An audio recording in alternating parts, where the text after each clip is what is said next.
everybody. I'm Ted DiBiase, the $1 Million Man, and everybody's got a price for lazy booking.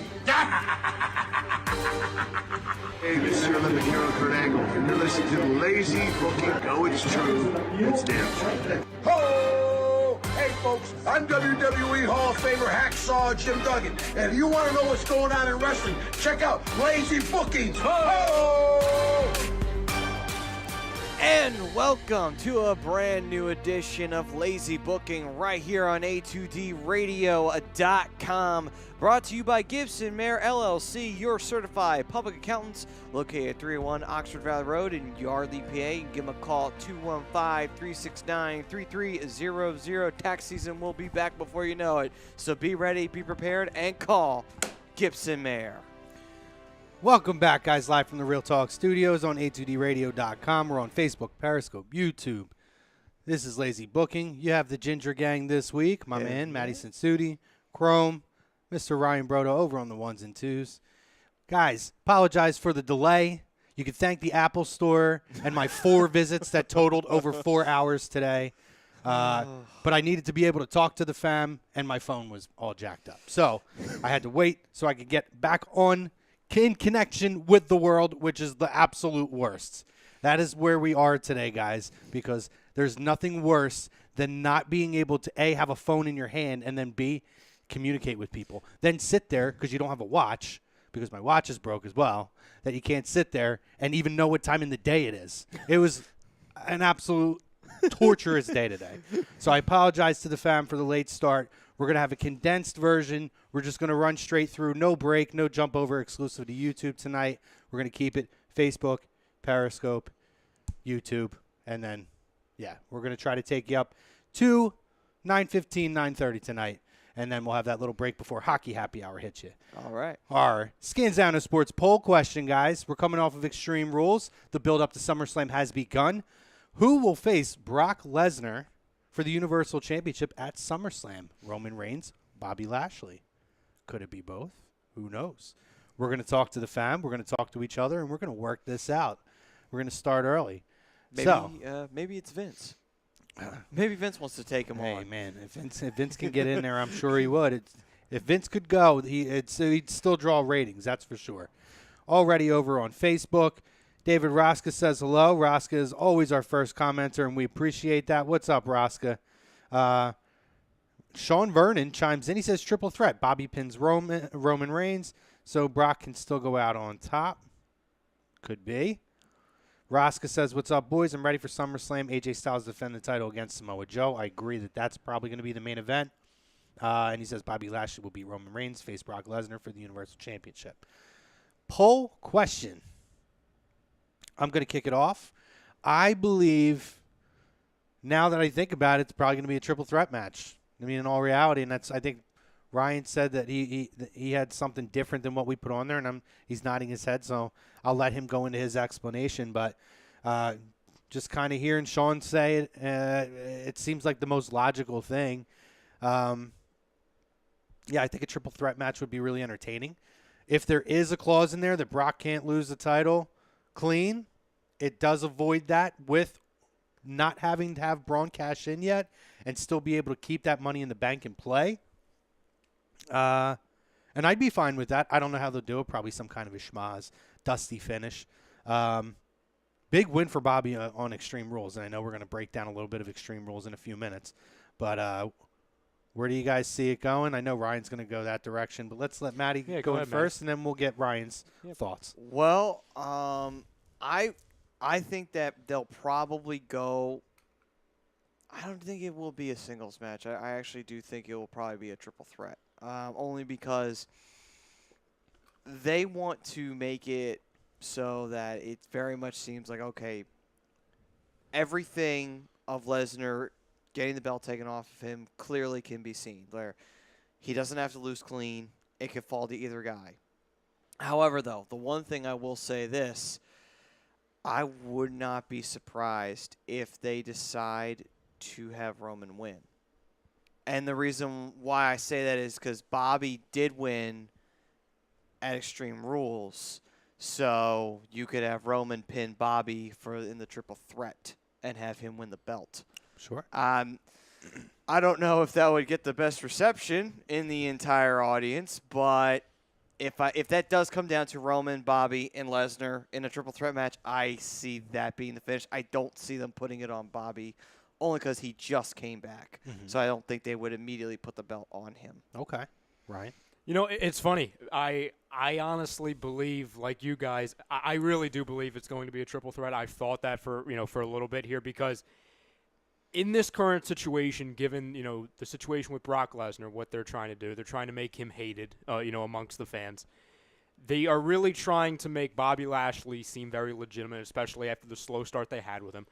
And Roman, they're just trying to make something out of Roman without completely letting the fans take over a match, because that's been the problems at WrestleManias or Rumbles, to where any singles match that Roman Reigns is involved in, especially for the title, it gets taken over by the fans and then it has a bad look. This situation, having another man in the ring, having a triple threat, and almost making it more suspenseful, involving, could Bobby Lashley win it? It's a perfect scenario. It's a perfect scenario to where the fans will actually care about it, because, they might be rooting for Bobby Lashley.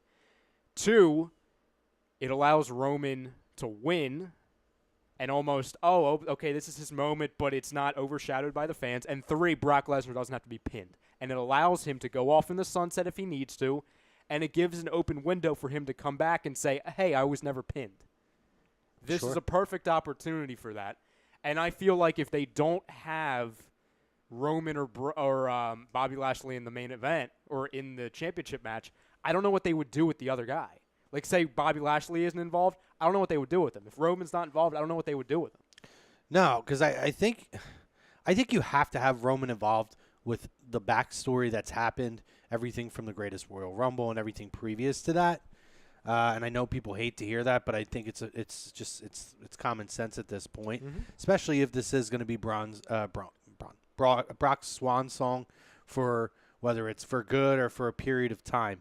But they've emphasized so much, and you brought up the slow start with I can't talk, guys. I'm sorry. I still got Apple on my. I almost called him Brock Lesnar like 5 times. Don't worry about it. With Bobby Lashley, the slow start, which if you notice, and we've talked about it a lot over the last couple of weeks, that they're clearly starting to realize kind of what they have and how to use them. I definitely don't think they had any clue how to use them when he first came in, but it seems like they're even acknowledging that on the commentary that much more. But I believe that there's a very good chance of what we were just talking about, and the fact that Brock is advertised for the night after, they could do something along the lines of, I was never pinned for my title. This is BS. You stacked the deck against me. I'm going to UFC. See you later. It kind of mirrors what they did with Batista. Exactly. Well, there's that. I mean, Why Society chimed in on YouTube.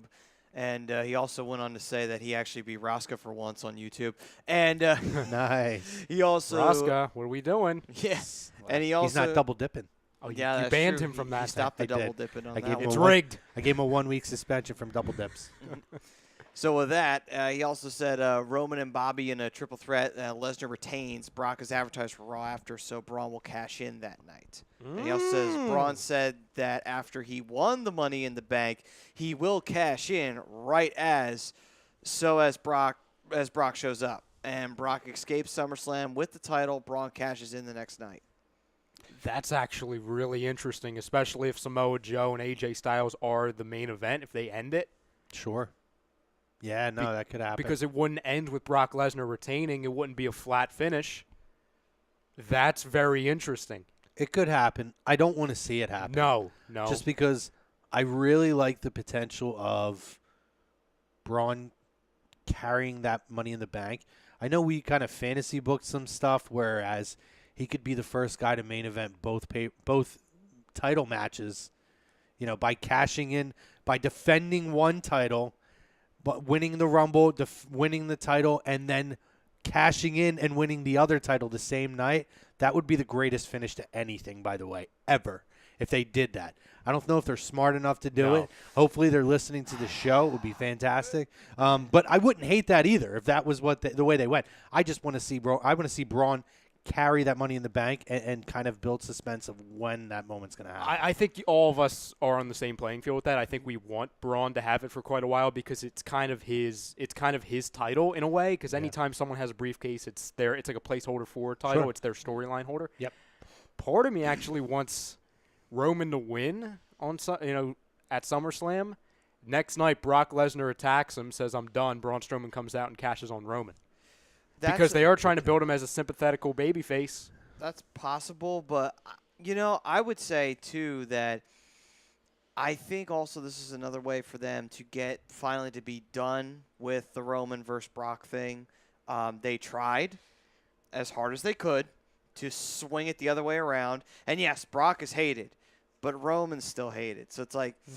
Didn't work, but you know what? Back to the drawing board, as they say, to figure out how to get Roman Reigns over to the fans. I hate to say this, Maddie, and while I agree with you, if Roman doesn't end up pinning Brock to win, that storyline's not over. And I could agree that I can honestly argue that it's more live than ever because it's another layer to our storyline of, okay, Roman got the title, but you didn't pin me. Mm-hmm. To where Brock is now chasing Roman. I feel like it gave it more life. And like I said, I wouldn't expect the next pay-per-view to be Brock and Roman, but it allows them to revisit it at any time in the next window if Brock does come back. Say he goes away, he fights Cormier in February or January, comes back in friggin' next summer, and then here we go again. But either that way or who knows what happens. Now, maybe out of nowhere – we see a complete about face, and out of nowhere, the fans actually like Roman. I highly doubt it. No, never. Unfortunately, they don't have a booker. They have writers in WWE, so this is very doubtful that this could happen. Yes. But if it did, who knows? Maybe it would be a different reaction where it's like, oh, okay, now we actually know who the baby face is in this rivalry. There aren't two heels going for a title right now. I don't know what it would take at this point for Roman to get cheered at any basis. I don't know what. There's only one way he could. Honestly, he has to 100% embrace the fact that he has to be a heel. He has to. And I know. I'm going to say it now. I say it all the time. He's never going to. He already is the biggest heel in the company. Yeah. Whether you are smiling at people or you're kissing babies but pissing everybody off by doing it. A great heel elicits a negative reaction from the fans, no matter what their actions are. They are the most hated person in the company. And Roman Reigns, no matter whether they cheer him, boo him, whatever, he always gets a reaction. People always talk about Roman Reigns, which is why we said for years, John Cena for years was the biggest heel in the company. Not with kids, but with everyone outside of the child family demographic. John Cena for years was already the biggest heel in the company. Well, I can tell you Just because he doesn't say, hey guys, I'm a bad guy, doesn't mean you're not a heel. Mm-hmm. You get the biggest heel reaction of anybody in the company or in professional wrestling. I agree. What I mean by that is, though, it's not necessarily that fact. Yes, he's already technically a heel. And I'm not talking about in storyline. I'm saying you could go the route where he basically just flat out starts insulting the fans to the point where – but here's the thing. They're not going to care. Here's the thing, though. Here's the thing.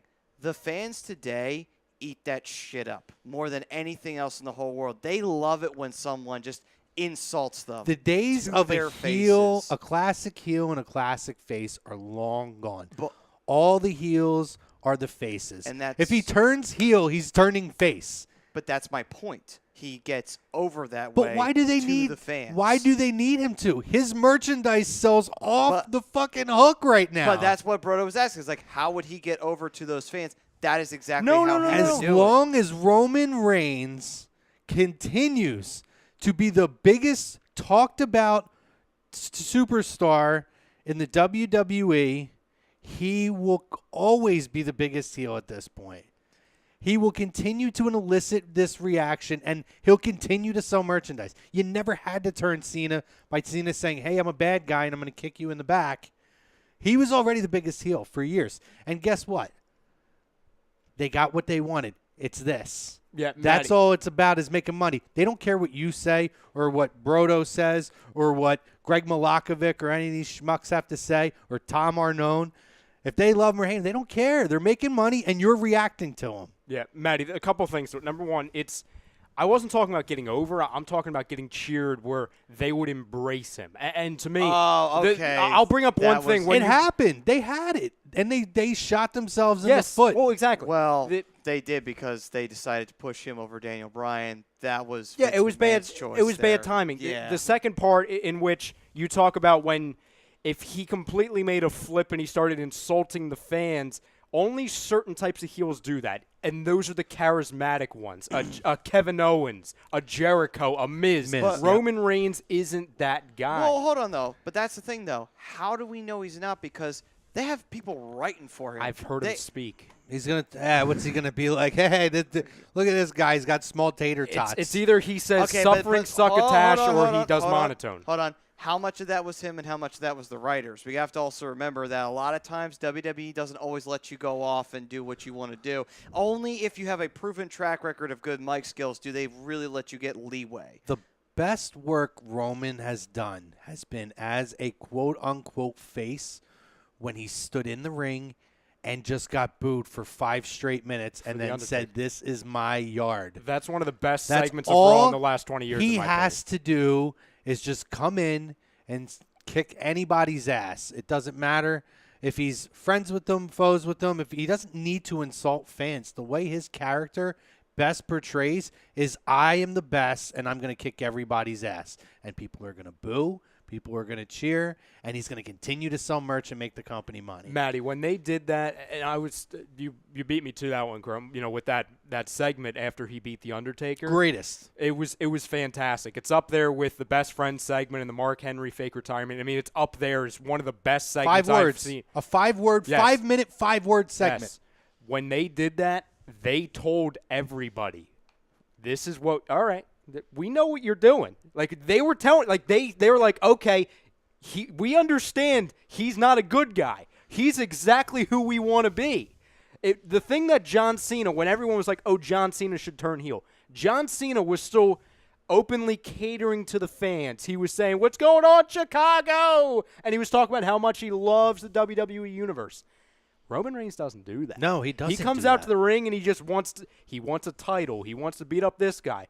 He doesn't ever openly cater to the fans. That is a John Cena babyface type of a thing. Roman has one agenda. So I can argue, like Chrome's point, he's not either. He could be a babyface one night when he's facing Brock Lesnar and he's getting cheered over the other guy, and he could be the biggest heel in the world when he's facing Daniel Bryan. Listen, love the guy or hate him, they're pushing Bobby Lashley as the smiling former Army veteran who's got his sisters and he loves his family. And he came in and said, you aren't shit. This is my ring. Mm-hmm. And he's a face. Yep. Roman is a guy who's just going to come in and he's going to tell you that I'm the best and you got to beat me because I'm the top dog. That's his gimmick. That's his thing. I don't really know that he would be considered a quote-unquote face. He works against heels and faces. Yeah, I don't think at this point, if they considered him an internal WWE, if they were still talking about him, if Vince is opening up a meeting saying, babyface Roman Reigns, which heel does he need to go up against? Because we have to remember, Maddie, certain superstars on this roster, if they're babyfaces, they can't ever be in a feud with another babyface. It would never work. Mm-hmm. It would never work. Roman's gimmick works with anybody. He morphs into different things. I could argue if this is their plan, which who knows? I mean, they could still think of him as a babyface. We don't know. But if it's truly their plan and they see it as we're discussing it now, it's kind of genius in a way. It's marketing genius. It really is. Absolutely. Absolutely. I 100% agree. Hey, when he worked with Brock was the face. Brock was a face when he worked with Brock for most of it. Now he's until this last little bit of a run where they started kind of turning him back to that heel mode. Brock's been a face when he's worked with And Roman. now when they face off either in a singles match or a triple threat, who's going to be the biggest heel in that match? Brock. You know what I mean? Worked with his boy Ambrose while he was a face. So, I mean, he works with heels and faces. He doesn't have to tell people, you suck or anything, like tell the fans that. It's just not his thing. He just comes in and tells you, I don't give a shit what you have to say. This is my yard. That's it. Like it, love it. It's just a fact.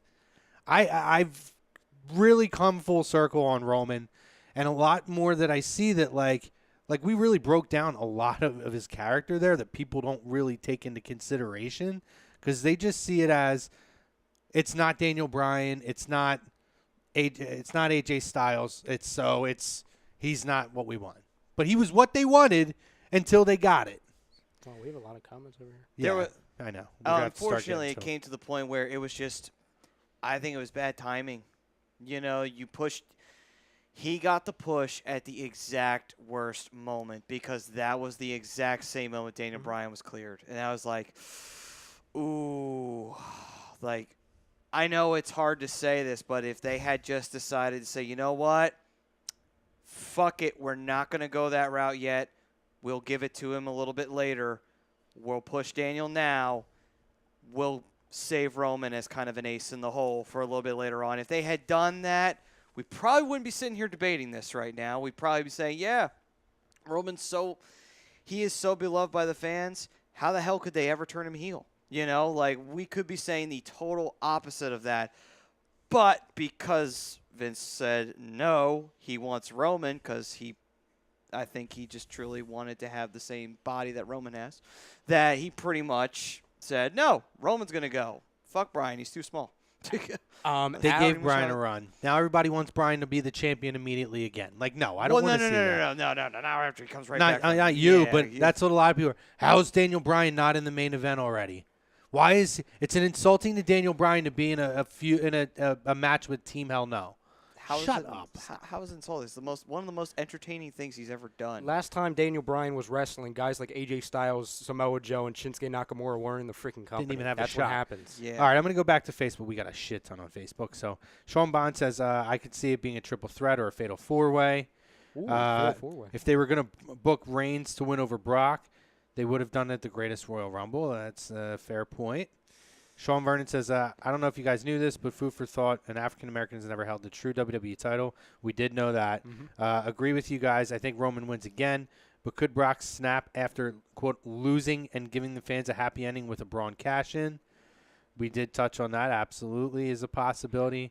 And he says, Brock walk away clean, but F5 Reigns, so Braun cashes in. I will comment on that real quick.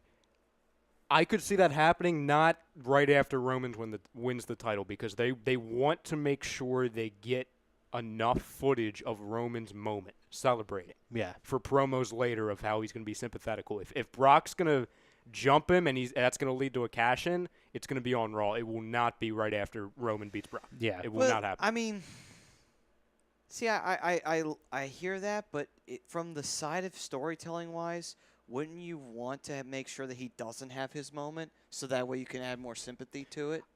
Yes, I just know how much they value the promos that they can build on the network and in commercials, and they'll have the still shot, and they'll put it in black and white with Roman holding the title in the confetti, and then they'll just cut to Brock Lesnar's music. I just know how they work with that stuff. Listen, it's I got you. But that's not a bad point. Hey, listen, that's the whole thing. That's the whole reason why guys come from the independents and go to NXT. It's not that they're not talented enough, but even the things you just talk about, the WWE product is different.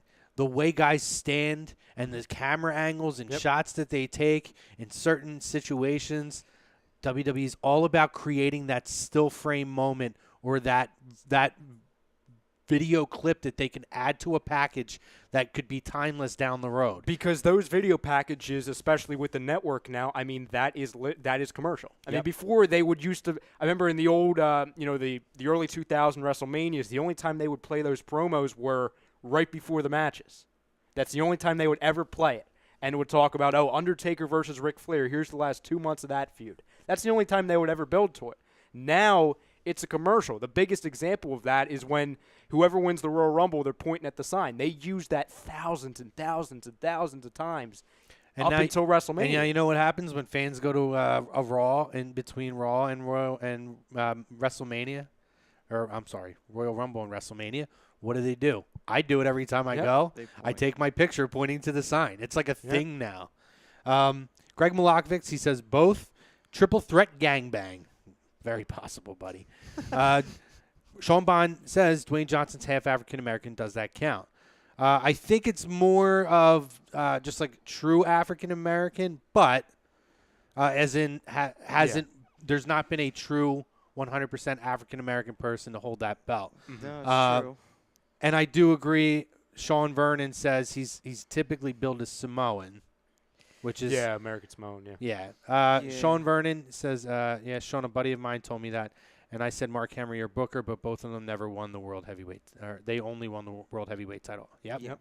I think they missed an opportunity to make Mark Henry that guy.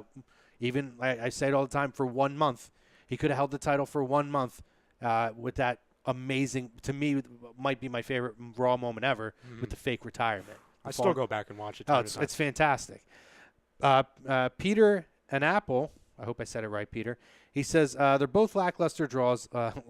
Lashley's a wet noodle with no real personality. I would disagree with that, buddy. If you go back and watch what he's done in Impact, The way and they're- he's getting there. The way they're booking was brutal. the way they're portraying him and the way they're putting him in situations makes him come off like that, but it does not do him justice. It really does. Yeah. Braun and Sean Bond says Braun and Lesnar. Let's face it, Braun versus Lesnar would be epic. Absolutely. Sean Vernon, yeah, but the last time it was kind of like Brock buried Braun. Last time Braun lost. Yep. Somebody said Shield. Bring back Ambrose on here. By the way, I don't miss Dean Ambrose at all.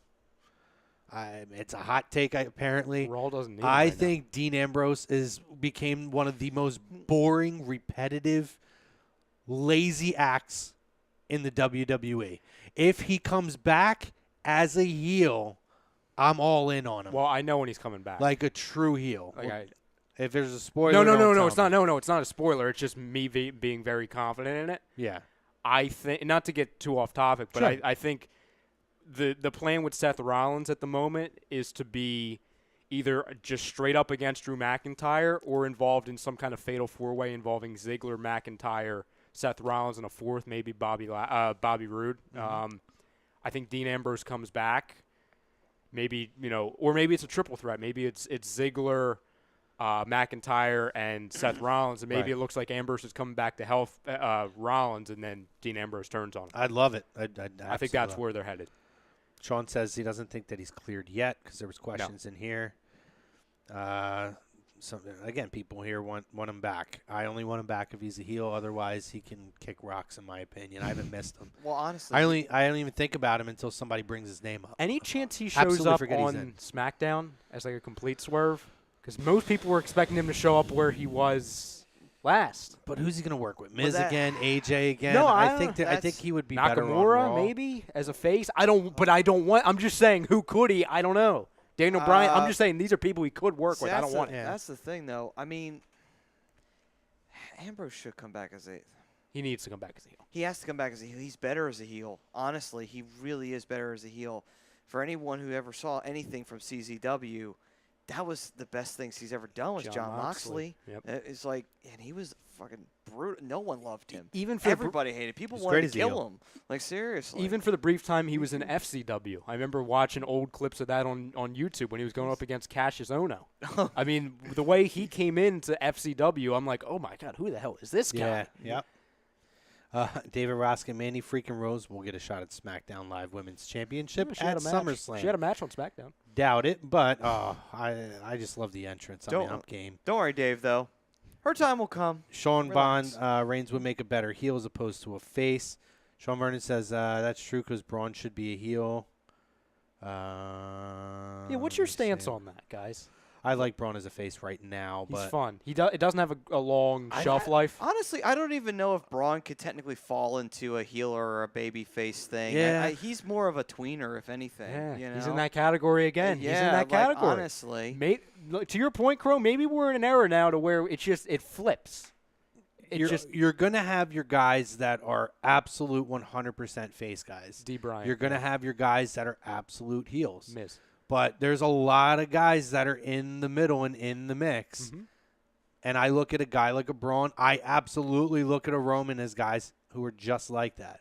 I mean, look at this week on SmackDown. You are at the pay-per-view. You have Randy Orton make the return after the low blow quick finish title change to Nakamura, right? And you think he's going to come out and he's going to go after Nakamura? No, he goes after Jeff Hardy. Comes back out on SmackDown, attacks brutally Jeff Hardy again, but then he's screaming, "Where is Nakamura?" So is this Orton just, hey, I'm going to go ahead and I'm going to work with, he's going to be that tweener again where he's not a face, he's not a heel, he's just a guy who hates everybody and does this thing? I just think he's back to nutcase Orton, in my opinion. I'd be fine with that. I mean, honestly, I think the way they're booking is just Orton just playing mind games, really, with Nakamura. But again, it's not falling into any particular definition of. I think he's a tweener. I think he's going to be a tweener. They could have also said that, Chrome, as a way, because I know Jeff Hardy, the whole situation with him, he might be taking some time off. They could have told him to say that to almost plant a seed just in case they need to shift him away from Hardy and into Nakamura. They might have, as a subtle nod to it. Sure. Let's see. Want me to dive into some YouTube comments? Yeah, I'm almost done these, and then we're going to run down YouTube. Sure. Frank Vespi says, sorry to bother you at work. My pick is Reigns, but I think they're going to make this a triple threat at SummerSlam. Have you noticed that Facebook is real weird trying to read the comments when they're long ones? Well, I know when you click on it, it has the stupid emoji things now where they block it. So I have to position the comment in a certain spot on the screen. Scroll it higher. Well, the other thing too, and it was happening to me last night on mine. If they're flying, every 5 minutes, Facebook just gets rid of half of them. I can't see it. You know what I mean? Yeah. They don't delete it, but I always have to ask people if you commented the last 5 minutes, re-comment because I can't see it until the show's over. Kristen Gideon saying, I hope it's Brock Lesnar versus Bobby Lashley. But I have a feeling it will be Roman and Brock. Just want Brock to lose the title. Sure, absolutely. What I'm noticing is autocorrect when people type in Lashley corrects everything to Langley. Yep. So Langley. I don't think that would have worked. Bobby Langley. I don't know. Not as smooth off Rosca the tongue. says Ambrose likes to start shit. He likes to shart. He probably does that too. He likes to start shit all the time. How about Scarlett Bordeaux? Scarlett Bordeaux. Scarlett Bordeaux? You got a new nickname? I didn't realize that. I don't know who that is. We have Scarlett Bordeaux. Tom chimes in, yo fam. Steve Young says Lashley will face Brock. Is there a diva named through Scarlett? on Facebook. Her name is the name he has is Brodeaux, which is pronounced Bordeaux or Bordeaux. Bordeaux. I'm going to go Bordeaux. David, what the hell are we talking about right now? Dave, where are you going? I usually somewhat know where you're going, David. I don't know where you're going with this. And Sean Bond says Brock would bury Lashley. I don't know. All right. I want to know, truly, how many people have actually watched Bobby Lashley over the last 5 years? Take out since WrestleMania. I want to know, aside from us, because we talk about it all the time, because every time I get into this conversation and people say he doesn't have this or he doesn't have that, and you say, well, have you watched anything that he's done in the last 5 years with Impact? And I understand it's Impact and TNA. Not many people watch it. But there were certain things to watch, like the Samoa Joes of the world, like the Bobby Roodes of the world, and the end of Kurt Angle's career, and a lot of things, the Broken Hardys. There were things to watch. Bobby Lashley was one of those things. So I want to truly know, and because I can't believe that anyone who really is a follower of pro wrestling, particularly that brand, where you talk about a WWE, Impact, TNA kind of a model, can sit there and say that he has a dry personality. He's a guy who comes in and tells you he's going to kick their ass. WWE made a fool out of him for months because they didn't know what to do with him. So I think most people look back and say, this is what he was back in the day. I didn't see him for 10 years. This is what I see. Right. It's a joke. Right on the nose. I was going to say that too. Like, they remember him from when he nice first color, stud. was in. We could be twinsies. From when he was first in WWE. And when he was first in WWE, green, bland. He was just another big guy who was thrown into a situation. He won the ECW title, and that pissed everybody off because no one wanted him to win the ECW title. But Vince said, no, he's big, he's dumb, he's strong, he's got to be a champion because that's what I like in my company. And that pissed everyone off immediately. He leaves, and he goes to TNA, and he actually shows that not only does the guy know how to cut a promo, but the guy also picked up on his wrestling ability on top of it, and he incorporated the stuff he did in MMA into his wrestling persona on top of it. And it's like, where the fuck was this, in WWE? And then he comes back, and WWE utilizes not one damn bit of it. It's like,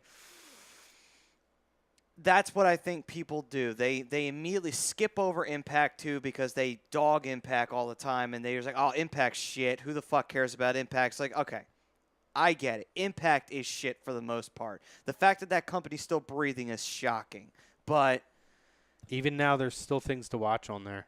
But I can watch it in 20 minutes on a DVR, but there's things and people to watch. It's stunning, though, that it's survived as long as it have, considering the fact that it's had the worst management in the history of pro but they're not wrestling, running on their own now. They're working with, it sounds like they could work with Ring of Honor. They're definitely working with Lucha Underground and AAA. So, they're putting along, but not on their own. They have some people giving them a boost, which is fine. That's they're not trying. It's not like before where they were trying to build themselves as a competition to WWE.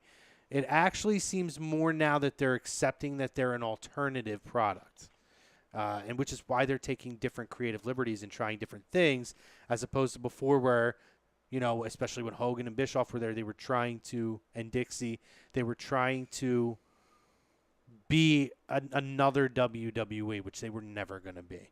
But the people, you can see on here the people who watch. So people on here who said that they watch Bobby Lashley and Impact say he's a beast for the most part. Akeem Hovanich, I hope I said that right, Akeem. He says I have Bobby. He says I have, and Bobby's a beast. Bobby versus EC3 feud. That shit was awesome in Impact. That was a great feud. Again, EC3 was another guy to watch over the last few years. There were things to watch. Sean Vernon says Lashley was amazing on Impact. So was Gallows and the whole Aces and Eights storyline. I was hot and cold with Aces and Eights, but I liked what they did with Bully Ray and that. I feel like they drew that out just a little too long. If they had kept that a little bit more condensed, it would have been a little bit better. Bobby can move fast too. That's Akeem. Bordeaux. She's hot. Sorry about heel chrome. I don't know who Scarlett Bordeaux is. I have to look her up, buddy. I probably know who she is if I seen her. It does sound familiar. Akeem says, I like Impact. It's hard to watch when they change hands. It is difficult to watch. It's not the same. But there's things to watch, and you can clearly see now that WWE is not afraid to go in now and bring their guys in. So it is another alternative. There is an element of somewhat of a breeding ground for people to learn a little bit of what the actual presentation style is like a WWE product. Do you have Messenger? Be ahead of the game. Do you have Messenger? I do. Okay, I did. I'm sending you a message. Okay. And before we go back to the YouTube, Sean Vernon wants to know, will we ever see Kenny Omega in WWE? I'm going to keep that short and simple. I absolutely think so. And the reason I think so, a year and a half to 2 years ago, he was talking every reason why WWE was a different product and that it was a cartoon, the Disney version of this and that. If you look back, I think it was about 6 months ago, maybe a little bit longer, he gave a whole interview about how he could work in WWE. He seems to be making it about face. They've put his image now on the network. There's been rumors that there could be some kind of a working relationship down the line between NJPW and WWE, so he wouldn't even have to come to WWE to do work with the WWE. So I think, yes, at some point he will. Well, the old saying goes, money talks and bullshit walks. On top of it, too, I think if it is going to happen, it would have to happen that way in his mind. And I say this because I don't think he doesn't exactly, and I would understand this, he doesn't exactly trust the booking, which I don't blame him, Rosca's. because the booking has been questionable. Is that who he was talking about? All right, Rosca. All right, We then. understand. Hey, you get a golf clap for that one, buddy. That was a good suggestion. Check out Scarlet Bordeaux, guys. Not Brodo, Bordeaux. Because we didn't know who. I've heard of her name, but I've never seen her. Yes. Yeah. Yes. Rosca, good taste, Yes. my man. Good taste. I can't even do it like a Daniel Bryan one, though. It's just a yes. But- yes. I'll change my last name to Bordeaux. That's Yes. fine. There you go. It's all right, Rosca. We're Ryan, fine. you're going to hyphen your name? Ryan Brodo Bordeaux? Listen, man. 2 last names, though. You know what they say. We all make decisions in life, Ryan, and that's not one Listen, we would Matty, not I'll do. sacrifice that. I mean, I'll sacrifice a reputation. I mean, you got to do what you got to do. Yeah, I'll need to follow her on Instagram. I'm sure she's got a Snapchat. This one's got a too. link to her Twitter. Oh, Oh, okay. But social media. But yeah, if there's gonna be any kind of situation, I don't know if he exactly 100% trusts the booking. Which, I mean, AJ's the perfect example of what could go right, but even then, they almost botched it on a few occasions. But because he's AJ Styles, he could get past that. Right. Everybody else got fucked in the deal. Do people not remember, like, it was an awesome moment when AJ came in, but it was kind of corny the way he was booked when he first came in. Yeah. Like, it wasn't great, and I looked at it as like, oh, this is kind of disappointing. Same thing. I don't think they had any idea what they had, even though everybody in the world knew what they had. Their creative had no idea. So why do we not give a guy like a Bobby Lashley the same? Because he's not his name isn't AJ Styles, because he's a big guy, and because anyone who's a big guy in WWE, people automatically want to shit on now, with the exception of a Braun Strowman.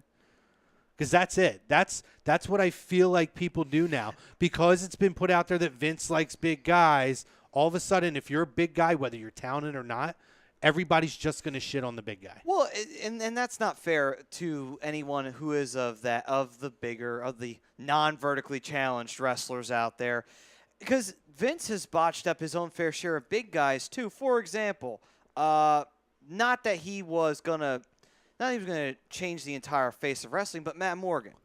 He's a big guy who can actually cut a promo, and Morgan was great in Impact. Yeah, in and he TNA. was really great in Impact. But what did they do in WWE? They gave him a stammer in WWE. Yeah, He that had a was corny. stuttering issue. I'm like, and yet he goes to Impact and he can cut a promo. He actually is competent in the ring. He His doesn't feud have with Abyss any. was really good. Yeah, and it's like, so TNA got something correct and WWE did it completely wrong. And unfortunately, that would become a habit with some of their guys. It's like, he's fucked up his own fair share of big guys, too. I don't understand where the immediate hatred comes for a big guy. It's the genericness that I think you need to differentiate. It's like, Bobby doesn't have to be generic. I think they're making him generic, and that's the negative side. I think he's separating himself from being generic. Well, now though. he is, No, but he at is, first yeah. it was Right. it wasn't the case. Chrome, it So, was- like Andre Valentine Peruso, tell me why Bobby Lashley's trash. Everybody says Bobby Lashley's trash. You tell me why he's trash. I want to know exactly why people who think he's trash say that. I'll go back to. And I don't want to hear because he sucked 10 years ago in WWE, and they bought him in, and they had a shitty program with Sami Sami Zayn. Zayn. Because that's not on either guy. Because I'll tell you what, Sami came out looking real bad in that too. Which, by the way, though, I think he actually won in that because he did take an injury, but at least it gets him a chance to get as far fuck away from that as possible and come back Yeah. fresh. So I want to know why. I'll go back to. I'm not saying I will respect people's opinions, but I want to know why first, because most people who say it are very closed-minded and haven't watched a lick of anything he's done over the last 5 or 6 years. I'll go back to when you had asked, why when AJ Styles comes in, he gets off to a slow start, but they give him a chance. Why don't they give Bobby Lashley a chance? Well, a couple different reasons. Number one, like you said, his name wasn't AJ Styles. That's number one. Yep. Two, Bobby Lashley. I mean, sure, AJ was not booked correctly for a little bit. It was kind of silly. You can't compare that. I mean, Bobby Lashley was booked in that storyline so bad. And it was also really, really bad because AJ Styles, while he is one of the best, if not the best wrestlers in the world, especially at that time he came in, he's not a bodybuilder. He's not someone who looks like an absolute beast like Bobby Lashley, to where if you put AJ Styles in that same storyline as Lashley had, it's not as bad because AJ Styles is smaller. He's not the big brooding guy that Bobby Lashley is. Bobby Lashley, if you put him in a storyline about sisters at first, you know what I'm saying? It's different. David Rosca says Lashley's better than Brock Lesnar. He's not trash. He's a 6-time world champion. That is a great point because people hate Brock Lesnar now because of the fact that he just hasn't been there. But a year ago, and ever since he came back, everybody has ridden Brock Lesnar's dick. And Brock Lesnar, all he does is suplex. And I love it. I'm actually a fan of that. I like that. I like that he is what he is. He comes in, he's an ass kicker. He just comes in and he just suplexes people and F5s them.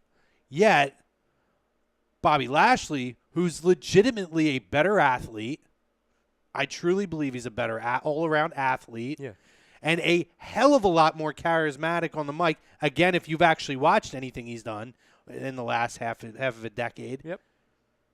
But people want to shit all over the guy. Well, so I want to know why people don't like him. It's number one, I agree with you, but I think it also comes down to portrayal. I mean, let's look back at the beginning of both of their careers. I mean, Brock Lesnar was billed as the next big thing. That is true. Bobby Lashley wasn't. I was just going to say real quick. I was going to say they both go away. Brock Lesnar becomes an absolute beast in UFC.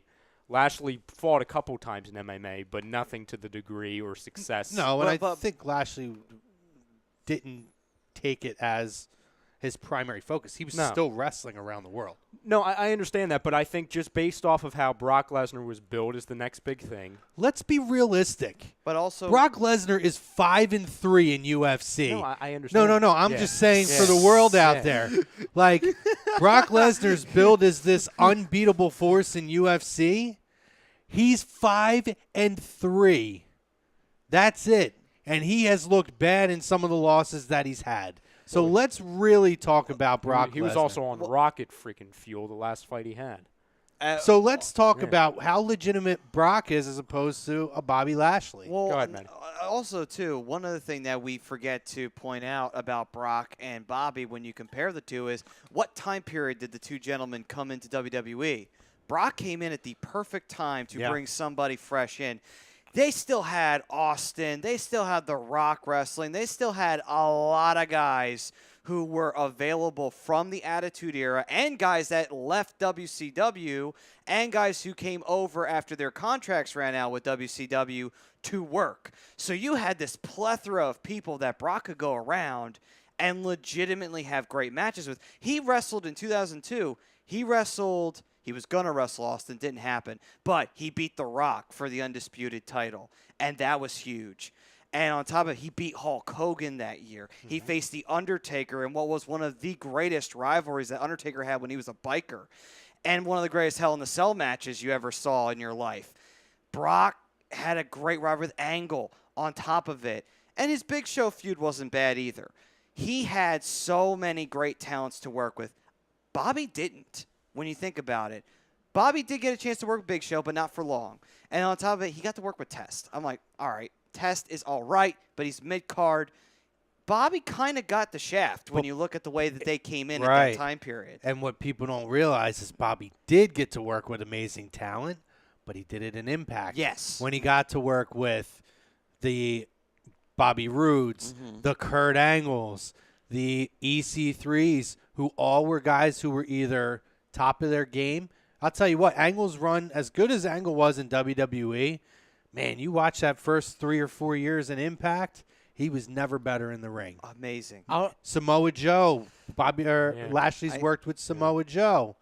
Drew McIntyre. Drew McIntyre before he left Impact, had one of his probably most notable feud in Impact. You could say it was maybe EC3. To me, was Bobby Lashley. Him and Lashley had an amazing chemistry. I'm just telling you guys, go back. Sean Vernon says, I agree with you guys. Lashley's amazing. I think a lot of the hate is because of the first run, but he admits he never saw Bobby in Impact. I promise you guys, whether you like him now or you don't like him, you'll appreciate who he can be if you go back and watch some stuff from Impact. No, I was just going to say, I'll explain it right now. This is why Bobby Lashley is nowhere near appreciated as much as Brock Lesnar. Just look at it. He's never been billed as a big of a star as Lesnar. I mean, let's just look at their two biggest moments of their career. Yep.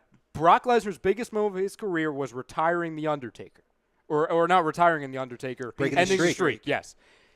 Bobby Lashley's biggest moment was involved with Umaga and shaving Vince McMahon's head with Donald Trump. Yep. That was his biggest moment. Yeah. So I can literally just put those two matches together and just say that's why. But there's so many other reasons why. Right. And again, by that time, and that all just stems from the fact that by that time they had either developed a lot of talent, and then they stopped developing talent properly, so there wasn't enough veterans to get those guys to the point where they needed to be.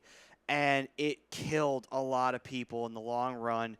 And it's sad, really, because, Bobby never got a chance to do a rivalry with a guy like The Undertaker. He never got a chance to do a rivalry with somebody like Edge. He never got a chance to do anything like that.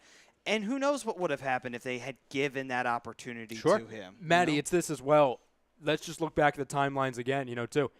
Brock Lesnar was, he was going to be their guy. He was their guy. He was the number one guy in the company. Bobby Lashley's prime in the first run in WWE, Cena was the guy. It wasn't even close. And I could say below Cena was Batista. Then it was Triple H. To where Bobby Lashley, they had him hiding on ECW for years. Yeah. So I could say that Bobby Lashley, while he should have been a top echelon 1 or 2, I'm not saying he should have been higher than Cena because Cena's Cena. Well, yeah. But he should have been 1 or 2, especially in that era where Batista and Triple H are kind of, not older, but they're around more.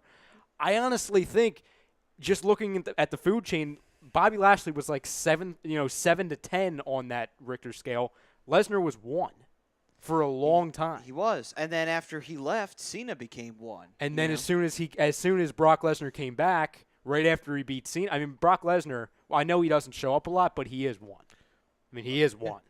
Hey, listen, there's a lot of people who are ROH fans out there. Mm-hmm. I love Kenny King. You guys like Kenny King? Mm-hmm.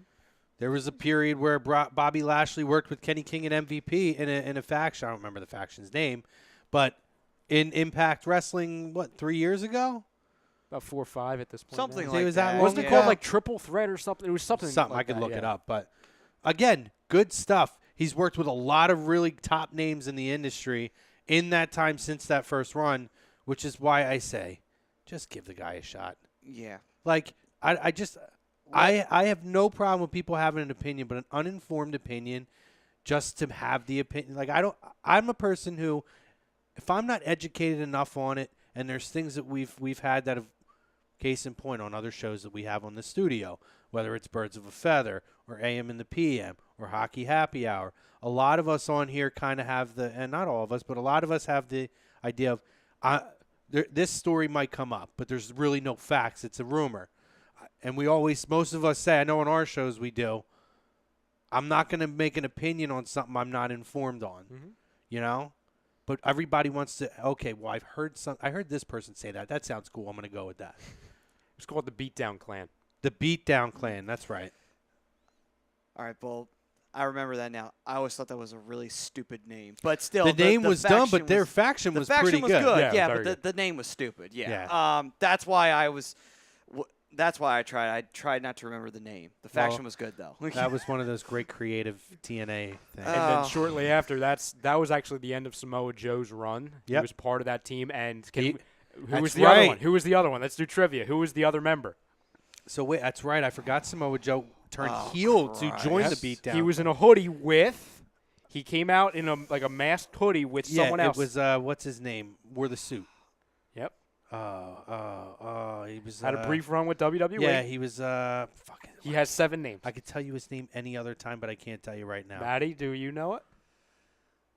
Oh, shit. I gotta Google his name. He was in NXT. He was in NXT. Let's see if Maddie gets He was like it. a cruiserweight. It's built like a cruiserweight. Oh, I don't have Google on my phone. Jesus Christ. I'm trying to remember. Oh, this is great. Fuck you, Apple. This is great.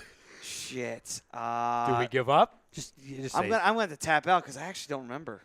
He was known in WWE as Kaval. Yeah. He is known around the world as Loki. God Low-key, damn it, that's it was right, low-key. God damn it. How did I forget Or it was low-key? Senshi back in 06, Like, 07 in TNA. It's low-key. Yeah, I know that it's was low-key. stupid. By the way, Anyway, that's a pretty damn good faction. Kenny King, Kenny King. MVP, Bobby Lashley, Samoa Joe, and Loki. But you know what's sad? God It only damn. lasted 2 weeks because that's right after that's that. when That's Joe when bounced out, right? And Loki, and then he came back a year later. Well, that's that when- was right around the contract expiration. Yeah, that's and when they all Impact, bounced. Impact was like bringing guys in for 2 and 3 appearances, but they were putting them in a major storyline. If they It was did that stupid, either yeah. like back like around the 2010 years of TNA or like TNA right now, could you imagine how good that would be? Like right before Hogan and Bischoff showed up to TNA, and they put those guys in a faction. You know how freaking good that is. That That is- runs television. That is a great faction right there, and it's a shame that another company did not have it, because unfortunately, the reason why they left was because it was TNA and they were done with their Speaking shit. of that, you I know? mean, I'm sure we'll Look. see it at some point. But Uh-huh. Lashley versus Joe, when they finally do that in WWE, that will be one hell of a match. That'll be. But you know what? I think the worst thing that has happened that we take as fans is we sometimes like to just get so angry about the fact that WWE does the same thing over and over again and everything just like that. rolling. But here's the Okay. thing though. It's like there is no original nothing. There's no original angles anymore because the business has been exposed, and on top of it too, there's hardcore wrestling. So every angle you could possibly conceive where you have any sense of legitimacy is gone. So it's like Listen, it's you always got to suspend that now. it's always you been know? a business where things are recycled, gimmicks are Yeah. recycled. Hey, Ric Flair's not the original Nature Boy, and we all know No, that. Ric no, Flair yeah. did it better.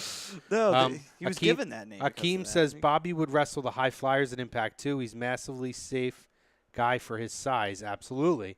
Daniel Bakley says Lashley's is best as a heel, like an Impact. Crazy to say that. When he was the guy that came in and just said he was walking Armageddon, and I'm going to come in, I'm going to kick your ass, I'm going to take your title. With a freaking headband, yeah. That's when the headband started. Yeah. Right? All right, I do think the headband's dumb though. I will say. But anyway, I don't mind the headband. It's something different, yeah.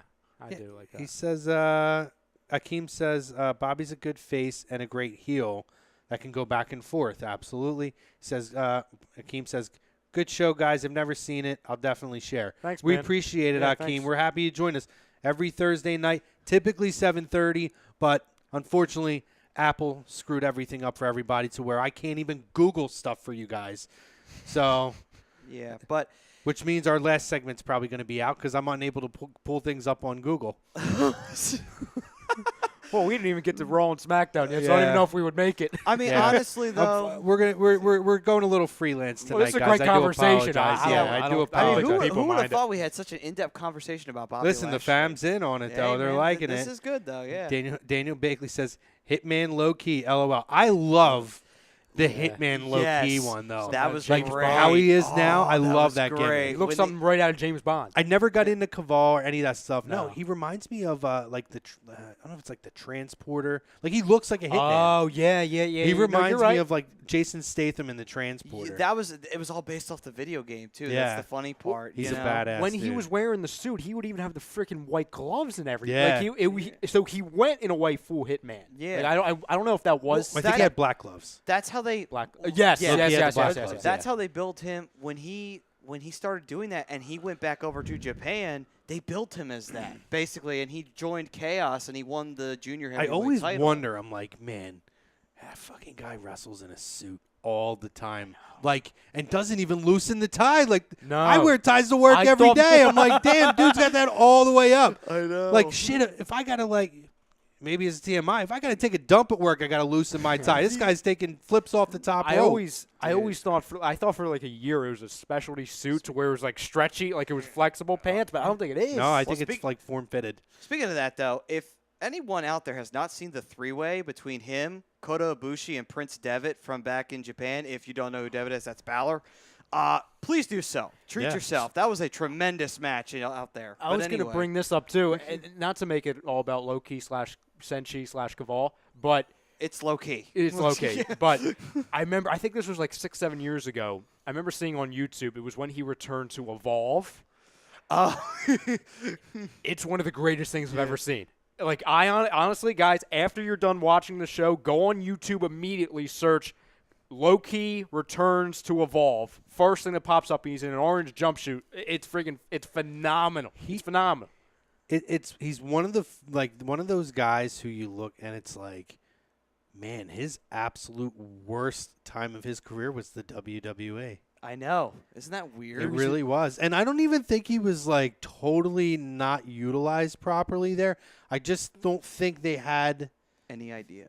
No, well, the cruiserweight kind of wasn't like the emphasis at that point. And it's crazy to think that. Well, I could argue he showed up in the worst era of WWE in the last handful of years because at that point, that's a fair argument. It was season 2 of NXT was still a game show. SmackDown was still a crappy B show at that point. There was no cruiserweight division. If he shows up 3 years later, it's the beginnings of NXT, what we know now. Oh God, he'd be phenomenal. He would be all over the place. He'd be phenomenal. He would literally be what Ricochet is right now. I'm not saying he would be to that level, but that is literally what Low-Key would be. I'll tell you what, he might be at that level with Ricochet. That's true. He's right there. He's up there with Ricochet. No, it's amazing though what he did, and he had probably the best runs. His best runs are in Japan, but his best runs here when he was X Division champion in TNA and when he was named Shinji, which is so stupid. I always look back at I believe it was. Anyway. I think it was Bound for Glory 05. It was Low-Key versus Chris Sabin for the X Division championship. Sabin was the shit back then. Oh, that was a phenomenal match. And actually, if you ever see like their early like weekly pay-per-views that TNA used to do, he would have matches with AJ Styles. Oh. And, oh, my God, like, the stuff they would do was unbelievable. You think AJ's flexible now? Christ, the guy could jump over the freaking, ropes without any cast. Daniel Bakley says, has anyone ever seen the Lio Rush versus Ricochet match on the Independence back a year or two ago? It's an insane match. Actually, no, I did. I'll have to Google that, and I'll get back to you on that one, Daniel. Lio Rush, let me tell you, he's a stud. He's something. Yeah. Daniel follows up and says, I'm starting to get into 205 Live, along with NXT being the best brand. I'm very open in saying I don't watch 205 Live. What I will say is I hear it's 1,000 times better than it was. And why? Because it's about the wrestling. It's not about Enzo Amore running his mouth. It's not about forcing these guys who tell their stories in the ring to go on in a ring with purple tape on it and try to be something that's absolutely ridiculous on Raw or SmackDown. It's letting these guys do what they do in their own kind of a setting. And most importantly, it's not about TJP. That's most importantly. Yeah. Oh, that's huge. That's number one. There's another guy who never had anything. Like, what was he? Stinks. He was Suicide. He in was TNA. great in the Cruiserweight Classic. He was great at Suicide, but he didn't have to talk back then. Yes. Sean Vernon says, great show, guys. First time tuning in. I will for sure share. Got to head out for the night. Sean, great commentary, man. We appreciate you joining in, brother, and we appreciate the shares. And I was just going to say real quick, he wasn't the best as Suicide. He was the best as Manic. Remember that was Manic? The rebrand of Suicide. Oh, my God. Was that when he got, like, unmasked? Yes. By James Storm in the woods? Because what they were trying to do. When James Storm was, like, this cult leader. Yeah. It was stupid. They were trying to. I remember that. There was that, and then there was the time when. But they did that twice because they did it when it was Suicide, too. And Hogan because was they his sidekick. swore to God up and down that Christopher Daniels was Suicide. Because Christopher Daniels is Curry Man. It's like, oh, no, so it's they TJ thought Perkins. like, oh, then it's him. But then they took it off. It's like, oh no, it's this not guy. Daniels. Who the hell is this? Who the hell is this Filipino shit? Like seriously. Daniel Bakley says Maverick is being used as a usable GM. I agree. I loved when they bought Spud in to be the GM. It was a legitimate guy who has a history working with this kind of talent. Yep. And I'm sure he's a great influence on them. Is his career done for one reason or another? That's a good question, actually. Because I'm shocked that he's not working. I think, honestly, they went to him, and I think he wanted the opportunity to be in WWE. And I'm sure they told him kind of like, we're not completely saying you'll never wrestle for us. The door's definitely open down the line. Like, say, for example, talent's really low down there. Or they make another shift in that, in the content of 205 Live. I can see where Drake Maverick, I almost call him Rockstar Spud, he turns into a wrestler. You know what I mean? He's like, Spud. I think they could they can do that. Yeah. Yeah. Brian Attard says, I think what hurts 205 Live is that they film it after SmackDown and the crowd begins to file out. I agree with this, by the way. Yep. After SmackDown ends, people leave when SmackDown ends. I totally agree with that. But what I'll say is it does seem like they're putting on more compelling they're putting on more compelling matches that the crowds are starting to stick around a little bit more. And they're going to have to do that all the time. Yeah, let's get over to that that YouTube. There. All right, then. So let's Apologize, see YouTube fam. So, jumping on in, West Side Wrestling, who was chiming in a lot. He said, A2D Radio, greater than Extreme Rules. Thank you. And also said, Hot take, I actually somewhat enjoyed Extreme Rules. I liked it. Of all the shitty time of the year pay-per-views, I think that this was the best one. he also says, did you see NXT taping results and the Brooklyn we're fourth not. card looks very stacked? Nope. No, No? we're not going to go there. All right, we're going to leave that I alone. appreciate that you didn't put the spoiler in there, though, Wise Society, because I put a post in the Real Talk group, which if you are, first of all, you need to be following A2D Radio if you're not following A2D Radio on Facebook.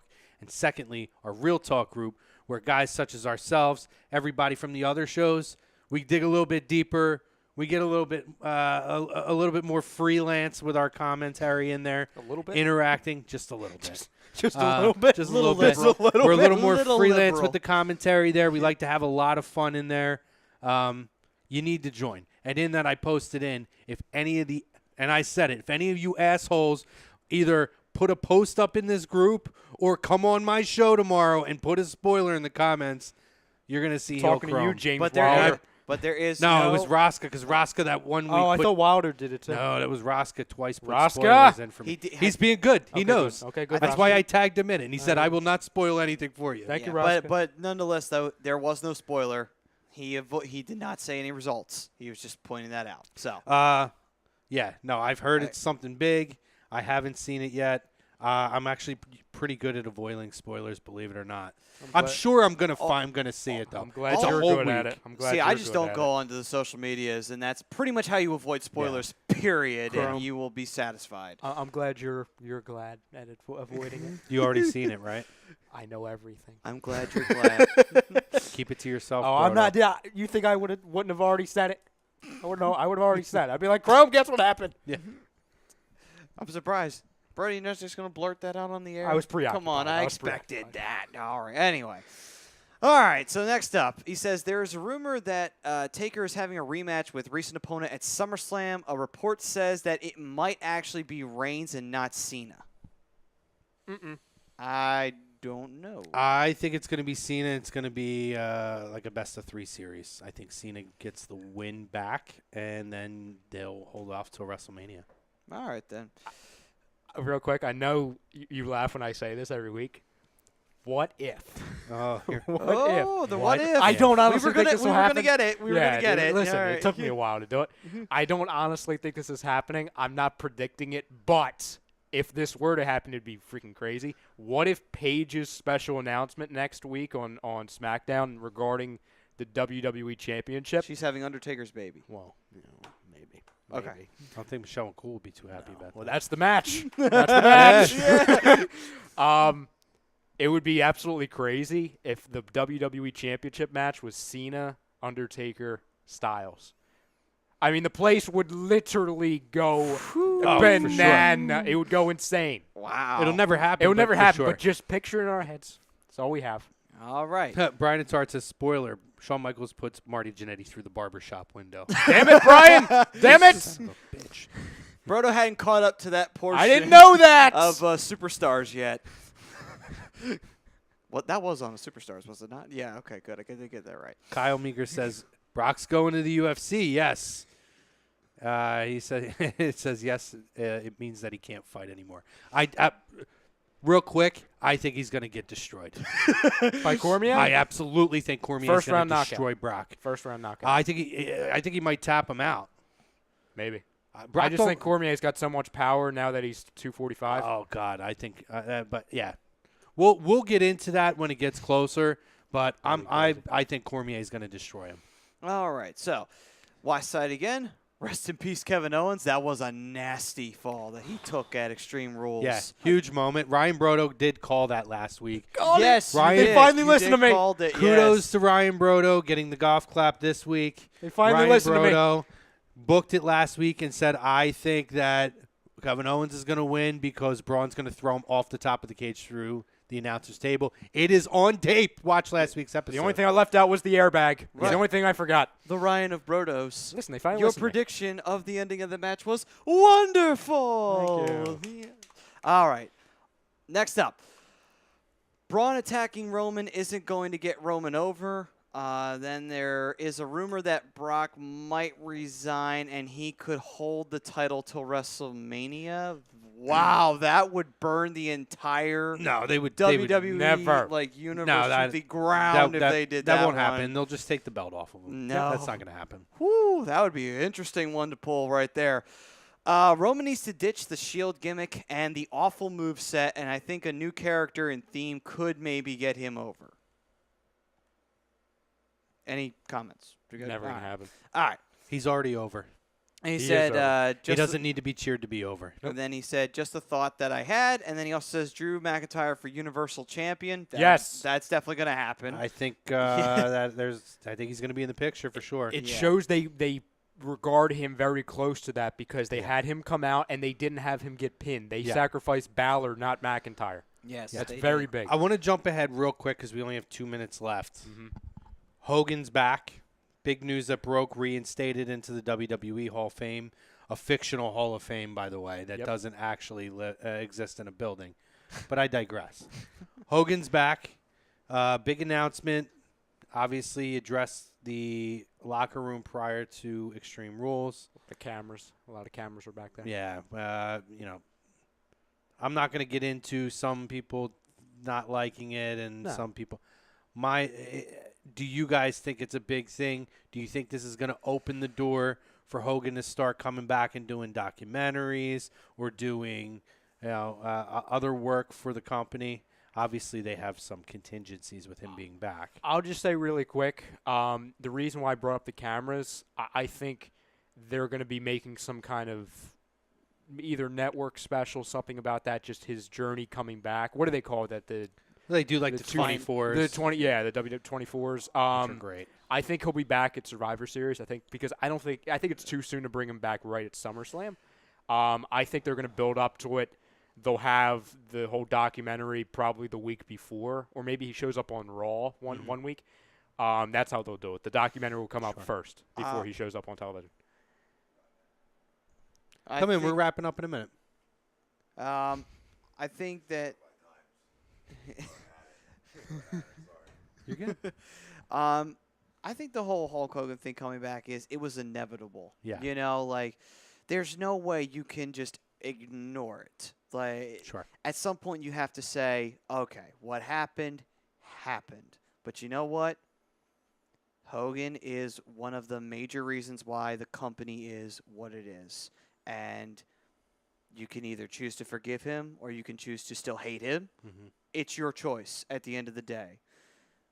But you have to accept the fact that without him, WWE does not reach the global company and corporation and taking over pro wrestling as we know it without him. Yeah, he had to serve his penance, so to speak, but I think that having him back in the long run will clearly be a benefit for everybody.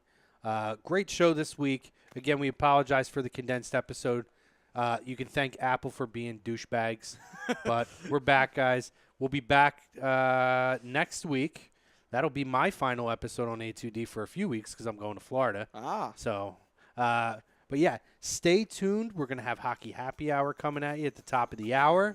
Ryan Brodo, Michael Klinkoff, Brian Daly. Good stuff. Best hockey show in the business. Maddie, give us a read. All right. Well, Lazy Booking was brought to you by Gibson Mayer LLC, your certified public accountants located at 301 Oxford Valley Road in Yardley, PA. You can give them a call at 215-369-3300. Be ready for tax season. Be ready, be prepared, and call Gibson Mayer. And as always, thank you to the fam. We had a lot of new viewers tonight as well who are really chiming in. Appreciate that, guys. Look forward to talking to the fam next week. Subscribe on Facebook and YouTube. We'll talk to you guys soon. Have a good week.